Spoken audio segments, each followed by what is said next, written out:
Hello dear friends student.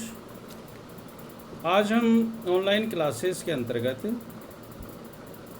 जलवायु विज्ञान प्रश्न पत्र एमए फाइनल के वायु राशि पार्ट 2 के संदर्भ में विस्तृत चर्चा करेंगे। पिछले वीडियो में हमने जो पार्ट 1 था वायु राशि का, उसके अंतर्गत उसकी उत्पत्ति क्षेत्र, सामान्य परिचय, इनके बारे में विस्तृत चर्चा की। इस वीडियो के अंतर्गत हम वायु राशियों का वर्गीकरण विषय पर विस्तृत चर्चा करेंगे। वायु राशियों के वर्गीकरण के समय ये ध्यान देना परम आवश्यक है कि उस वर्गीकरण द्वारा उनकी विशेषताएं, विशेषकर मौसम संबंधी जो विशेषताएं डियर स्टूडेंट्स, उनका समेकन हो जाए और इस दृष्टिकोण से वायु राशियों के उत्पत्ति क्षेत्र पर उनकी मौसमी दशाओं तथा मार्गों में उनमें होने वाले ऊष्मागतिक तथा यांत्रिक परिवर्तनों को ध्यान में रखा जाता है। और इन्हीं तथ्यों के आधार पर बर्गरान महोदय ने वायु राशियों के 2 वर्गीकरण, भौगोलिक तथा ऊष्मागतिक, प्रस्तुत किए हैं। और इन दोनों वर्गीकरणों को सम्मिलित करने पर वायु राशियों का वास्तविक वर्गीकरण प्रस्तुत किया जा सकता है।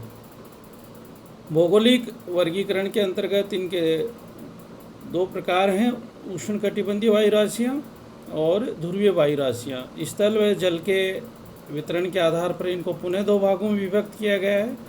महाद्वीपीय तथा महासागरीय प्रकारों में इनको विभक्त किया गया। ये इनका भौगोलिक वर्गीकरण था, यानी उष्णकटिबंधीय वायु राशियाँ और ध्रुवीय वायु राशियाँ, महाद्वीपीय प्रकार की और महासागरीय प्रकार की वायु राशियाँ। इनके आधार पर जो भौगोलिक वर्गीकरण, उसको 4 उप विभागों में हम विभक्त कर सकते हैं। उष्णकटिबंधीय वायु राशियों को हम 2 भागों में, नंबर 1 है महाद्वीपीय उष्णकटिबंधीय वायु राशियाँ, दूसरा है महासागरीय उष्णकटिबंधीय वायु राशियाँ। ध्रुवीय वायु राशियों को हम पुनः 2 प्रकारों में विभक्त कर सकते हैं, महाद्वीपीय ध्रुवीय वायु राशि तथा सागरीय ध्रुवीय वायु राशि। ये इनका भौगोलिक वर्गीकरण था। उसके बाद में ऊष्मागतिक वर्गीकरण को हम देखते हैं तो मुख्य रूप से इसको 2 भागों में विभक्त किया गया है। ठंडी वायु राशियाँ, इनकी उत्पत्ति उपध्रुवीय अथवा आर्कटिक क्षेत्रों में होती है। ठंडी वायु राशियों को भी हम पुनः 2 भागों में विभक्त करते हैं, एक है महाद्वीपीय, दूसरी है सागरीय प्रकार की वायु राशि। दूसरा जो वर्गीकरण है ऊष्मागतिक का, वो है गर्म वायु राशि। गर्म वायु राशि जिसका तापक्रम उस सतह की अपेक्षा जिस पर वह होकर चलती है अधिक होता है। इसको पुनः 2 विभागों में विभक्त किया गया है, महाद्वीपीय गर्म वायु राशि तथा महासागरीय गर्म वायु राशि। तो ये इनका ऊष्मागतिक वर्गीकरण था। इसमें भी ये अस्थिर और स्थिर तथा अस्थिर 2 विशेषताएं आत्मसात की होती हैं। इनके आधार पे भी इनका वर्गीकरण किया गया है। तो ये उष्णकटिबंधीय तथा ऊष्मागतिक वर्गीकरण के आधार पर इन वायु राशियों का वर्गीकरण किया गया है। उपरोक्त विवरणों के आधार पर वायु राशियों को 16 प्रकारों में विभक्त किया जा सकता है डियर स्टूडेंट्स। जो महाद्वीपीय ध्रुवीय वायु राशि है उसके 4 भाग हैं। महाद्वीपीय ध्रुवीय ठंडी स्थिर वायु राशि, दूसरी है महाद्वीपीय ध्रुवीय ठंडी अस्थिर वायु राशि, तीसरी है महाद्वीपीय ध्रुवीय गर्म स्थिर वायु राशि और चौथी है महाद्वीपीय ध्रुवीय गर्म अस्थिर वायु राशि। इसी प्रकार से सागरीय ध्रुवीय वायु राशि को भी 4 भागों में विभक्त किया गया है।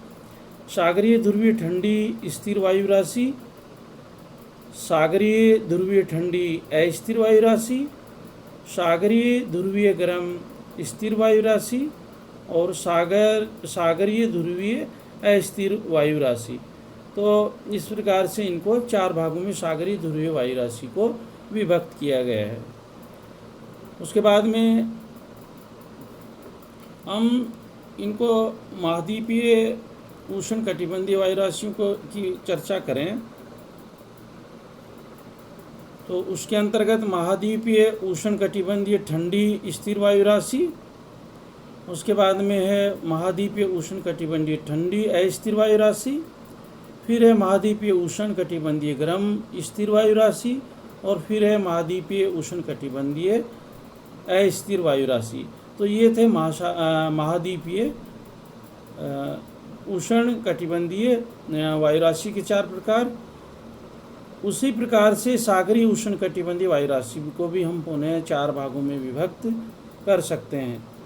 एक है सागरीय उष्णकटिबंधीय ठंडी स्थिर वायु राशि, दूसरी है डियर स्टूडेंट्स सागरीय उष्णकटिबंधीय ठंडी अस्थिर वायु राशि, और तीसरी है इसमें सागरीय उष्णकटिबंधीय गर्म स्थिर वायु राशि, और अंतिम जो 16 नंबर पे है सागरीय उष्णकटिबंधीय गर्म अस्थिर वायु राशि। इस प्रकार से इनको 4 भागों में विभक्त करके कुल जो राशियां हैं वो लगभग 16 वायु राशियों का निर्धारण किया गया है।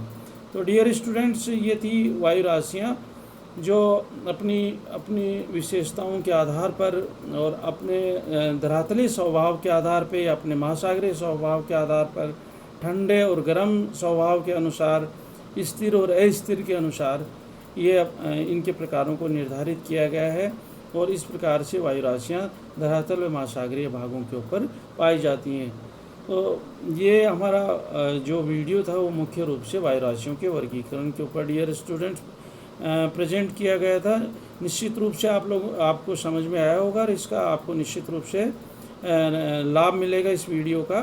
तो हमने पार्ट प्रथम में वायु राशियों का अर्थ, उनके उत्पत्ति के लिए जो आवश्यक दशाएं उनकी चर्चा की। सेकंड वीडियो में हमने इनका वर्गीकरण जो बरगरान महोदय उनके अनुसार हमने किया है। उन्होंने उस वर्गीकरण जो किया भौगोलिक आधार पे किया है, और जो दूसरा उष्मा गति के आधार पे किया है, और इनकी विशेषताओं को निर्धारित करते हुए और वायु राशियों का वर्गीकरण निर्धारित किया गया है इस वीडियो में। नहीं, धन्यवाद।